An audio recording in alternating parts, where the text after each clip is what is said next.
বাংলাদেশের বর্তমান রাজনৈতিক প্রেক্ষাপটে আওয়ামী লীগ একটি নিষিদ্ধ দল হলেও বেশ কিছুদিন ধরে বিচ্ছিন্নভাবে সক্রিয় দেখা যাচ্ছে বিভিন্ন নেতাকর্মীদের। কিন্তু এই নিষেধাজ্ঞা বহাল থাকবে কিনা তা নিয়ে এবার মুখ খুললেন বিএনপির মহাসচিব ও স্থানীয় সরকার, পল্লী উন্নয়ন ও সমবায় মন্ত্রী মির্জা ফখরুল ইসলাম আলমগীর। বিস্তারিত জানাচ্ছেন ত্রিবেণী তনু।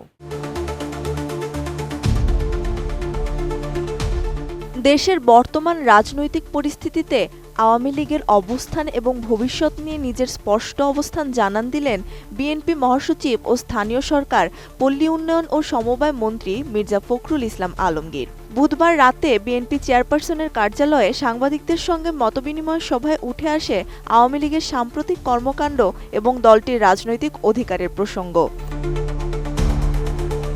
আওয়ামী লীগের রাজনৈতিক কার্যক্রমের নিষেধাজ্ঞা প্রসঙ্গে বিএনপির মহাসচিব এবং স্থানীয় সরকার মন্ত্রী মির্জা ফখরুল ইসলাম আলমগীর বলেছেন, আওয়ামী লীগের কার্যক্রম নিষিদ্ধ আছে, বন্ধ থাকবে। বাকি যারা আছে তারা কাজ করবে, করছেও।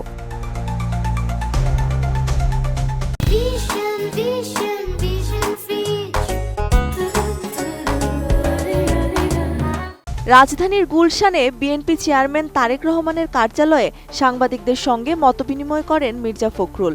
সেখানেই সাংবাদিকদের এক প্রশ্নের জবাবে তিনি এই কথা বলেন। আওয়ামী লীগ এখন যেহেতু আপনার তার কার্যক্রম নিষিদ্ধ আছে, তা কাজ বন্ধ থাকবে। বাকিরা যারা আছে তারা কাজ করবে, করছেও। আওয়ামী লীগ তো চেষ্টা করবেই, তারা কিছু কাজ করছে, এটা কিন্তু লাভ তো হচ্ছে, পিপল তাদেরকে রিজেক্ট করেছে। আওয়ামী লীগের কার্যক্রম সম্পর্কে মির্জা ফখরুল ইসলাম আলমগীর বলেন, এরা হঠাৎ করে বেরিয়ে আসে। এগুলোকে খুব বেশি গুরুত্ব দেওয়ার কিছু আছে বলে আমি মনে করি না। আমি যেটা মনে করি, পলিটিক্সটাকে চলতে দিন। এরা হঠাৎ করে বেরিয়ে আসে আর কি, এগুলোকে খুব বেশি গুরুত্ব দেওয়ার কিছু আছে বলে আমি মনে করি না আর কি। তারপরে থেকে আপনি পলিটিক্সটাকে চলতে দেন, আমি যেটা মনে করি, let politics move in its own way, let democracy move in its own way. এইভাবে আপনার বিচ্ছিন্নভাবে কোনো কিছুকে দেখে রাজনীতিকে বন্ধ করে, আপনার গণতন্ত্রকে আটকে দিয়ে, পথ বন্ধ করে দিয়ে, তাহলে হবে কি আপনার এটাকে ডিফর্মড একটা হবে।